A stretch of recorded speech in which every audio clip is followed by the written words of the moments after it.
Hebrews chapter 11, verses 32 through 38. If you have your Bibles, Hebrews chapter 11, I want to read verse 32 through 38. And what more shall I say? For the time would fail me to tell of Gideon and Barak and Samson and Jephthah, also of David and Samuel and the prophets, who through faith subdued kingdoms, worked righteousness, obtained promises, stopped the mouths of lions, quenched the violence of fire, escaped the edge of the sword, out of weakness were made strong, became valiant in battle, turned to flight the armies of the aliens. Women received their dead raised to life again, and others were tortured, not accepting deliverance, that they might obtain a better resurrection. Still others had trials of mockings and scourgings, yes, and of chains and imprisonment. They were stoned, they were sawn in two, were tempted, were slain with the sword.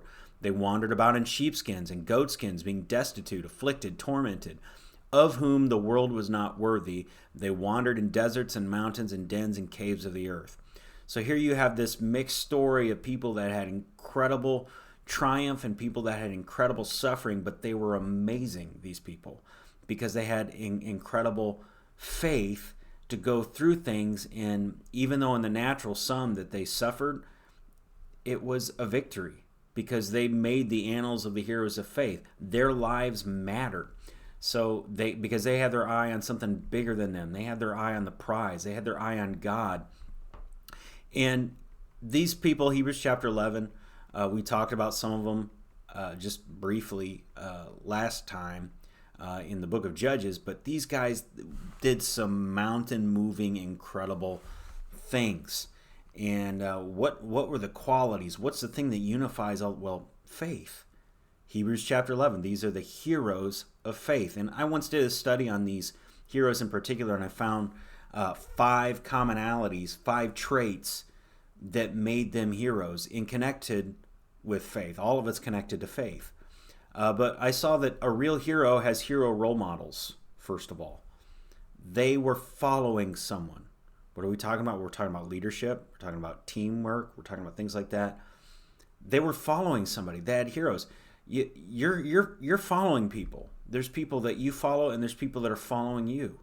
And it's important that you have the right kind of person that you're following and the right kind of person that you are, that for the right example, so that those that follow you are following a good example. But a real hero has hero role models. See, we can have role models, but they're not necessarily heroes. They're not necessarily strong people of faith. We need to have heroes that are men and women of faith. Second quality is a real hero has faith to do the extraordinary. I heard one person teach once that extraordinary is just ordinary with a little extra. Really, that's key. If it's people think, oh, I gotta do this massive thing. God wants me to do this huge thing. Well, He does, but really, people that do huge things just do extra. That's a lot of what it is people that go beyond what's required of them. If you will just push yourself to do a little more than ordinary, you will by default be extraordinary. And that takes faith. Faith goes beyond what's minimal requirement. And it says, I'm going to do extra because I believe. Faith is important. A real hero has faith to do the extraordinary. A real hero has a cause.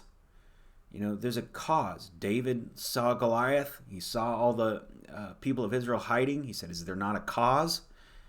You have a cause. What burns in you? What overwhelms you with this? Somebody's got to do something about this. Well, the person who isn't a person of faith sees it and complains about it, but the person who does have faith says, I'm going to do something. They have a cause and they respond to it. Fourth quality, a real hero is willing to sacrifice. He's willing to sacrifice because you see the big picture. You see what's you see the mission. You see its importance. You're willing to sacrifice because you love something. What is it? Pastor Carey talked about this. Is when we sacrifice, it's because we're willing to sacrifice something we love for something that we love even more. That's what a hero does. They're willing to sacrifice things because they love something even more. Your love for God should cause you to sacrifice things that you like, things that you care about because you love God more. And if you're willing to love God more, you'll do amazing things. And then the last one, which I already kind of mentioned, but the fifth quality I saw was a real hero sees the big picture.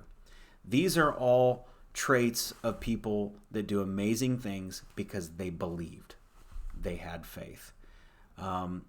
In the book Extreme Ownership, I want to read this quote because the author was a Navy SEAL platoon leader.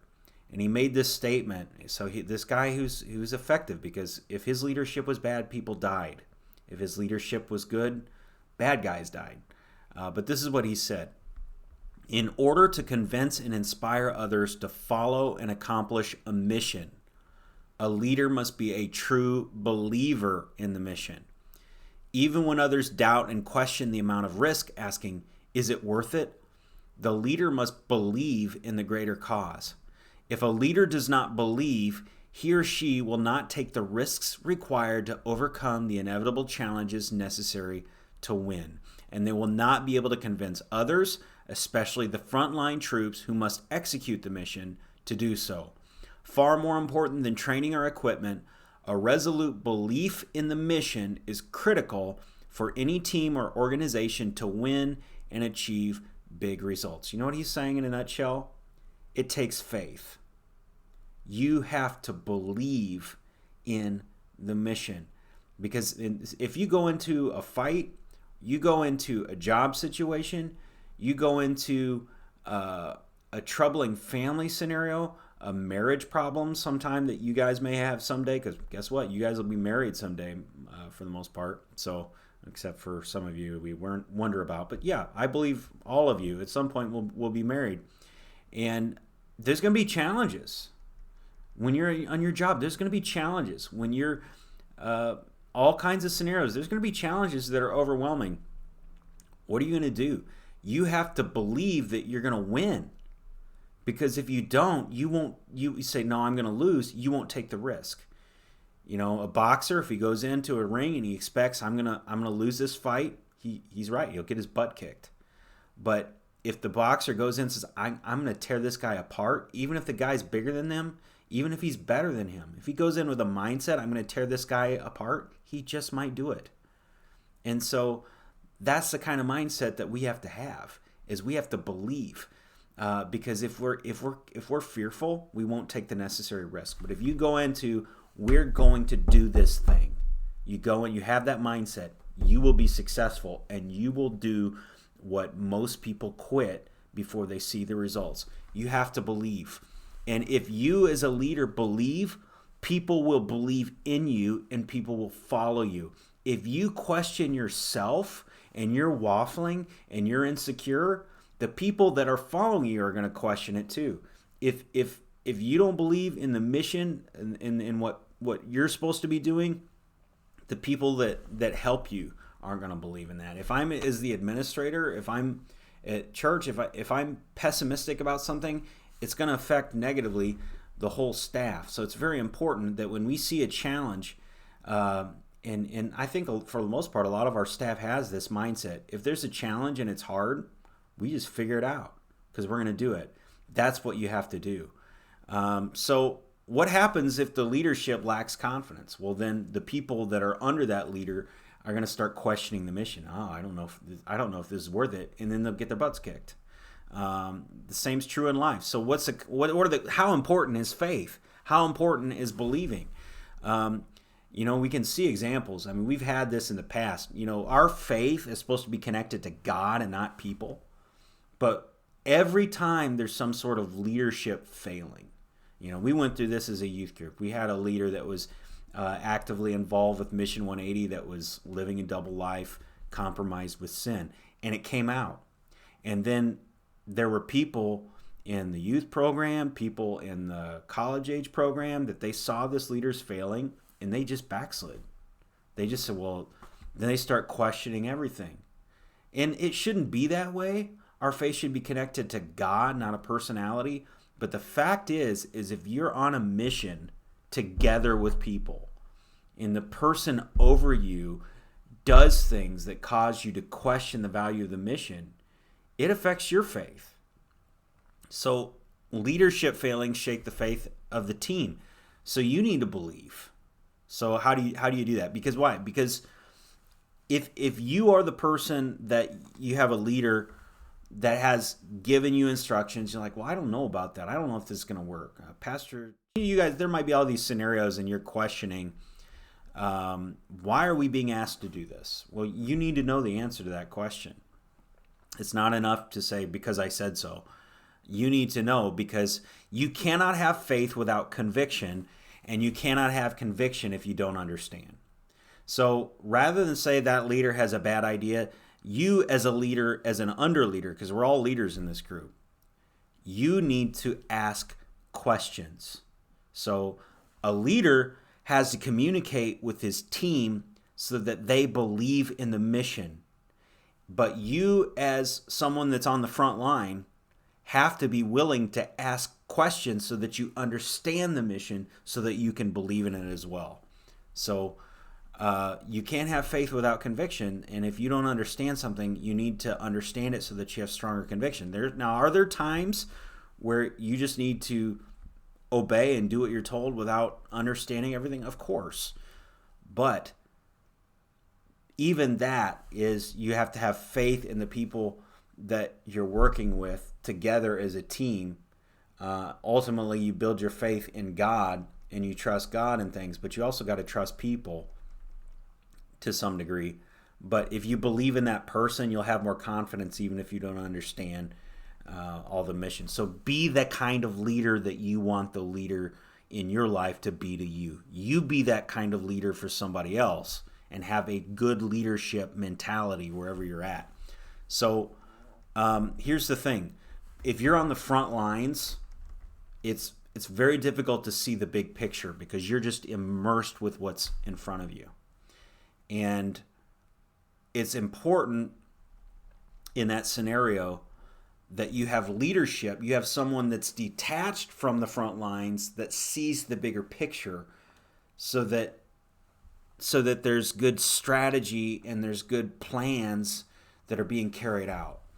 And so as a leader, if a leader's too far removed from the front lines, they can't effectively develop a strategy to fulfill the big picture. And on the same token, the frontline troops have to believe in the mission. So that means you need to make sure that you understand and know the heart of your leader, and you're doing what you're told, and you're connected. And where you don't understand, that you're asking questions to help you understand so that you can believe. And then the leader, their job is to convince you of that as well. But frontline troops rarely see the big picture. If that's the leader's job, is to be able to see the big picture. So as a leader, sometimes you have to detach yourself from that. You have to be a little bit removed so that you can see the big picture, but close enough to know what's going on. So everyone has to understand. Everyone has to believe. Everyone has to work together. And the last group of verses I want to look at, Ephesians 4:11 through 16. It says, "And he himself gave some to be apostles, some prophets, some evangelists, and some pastors and teachers for the equipping of the saints, for the work of the ministry, for the edifying of the body of Christ." What is this talking about? It's talking about the fivefold ministry gifts. This is talking about leadership in the church. It says what? So that the saints can be equipped to do the work of the ministry. This is what a leadership role in church is supposed to do. It's supposed to equip people to do work. And then it says, verse 13, this is Ephesians 4:11 through 16. Write this down if you haven't, and read this passage. Think about this. Verse 13, here's the phrase I want to highlight. "Till we all come to the unity of the faith and of the knowledge of the Son of God, to a perfect man, to the measure of the stature of the fullness of Christ, that we should no longer be children, tossed to and fro, carried about with every wind of doctrine by the trickery of men and the cunning craftiness of deceitful plotting. But speaking the truth in love may grow up in all things into him who is the head, Christ." Verse 16, "From whom the whole body, joined and knit together by what every joint supplies, according to the effective working by which every part does its share, causes growth of the body for the edifying of itself in love." Here's the picture here. The fivefold ministry, these are godly leaders that equip you and train you to do the work of the ministry. This is your work of the ministry. It's not, well, this is my church, this is my pastor, this is what they want me to do. No, this is, you own it. This is for you. The pastor's, the leader's job is to help you do the work of the ministry. It's not just so that this is their thing. This is your thing. This is what being a Christian means, is you do the work of the ministry.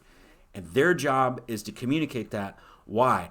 To bring you into the unity of the faith. Part of their equipping you is that we all get unified in faith. We all believe in the mission together.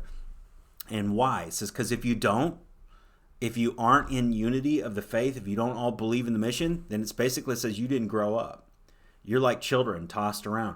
If you want to grow up, then that means you need to be connected to the mission that we have together. You need to be unified. And when you're unified, you grow up. You believe together. You're equipped. You're ready. We're going to do this thing. You're not going in, oh, this isn't going to work. No, this is going to work because we're going to work it. And if it's hard, we're going to find a way to make it easy. We're going to find a way to do it right. We're going to find a way to get better. We're going to get stronger. And then it says when you're doing that, everybody brings their supply. Everyone works together. Every part's doing something. We're all growing together. That's a picture of what happens when a team of Christians believe in something. Then every joint supplies, everybody's growing up, everybody's equipped, and the work of the ministry is taking place, lives are being changed. That's what this program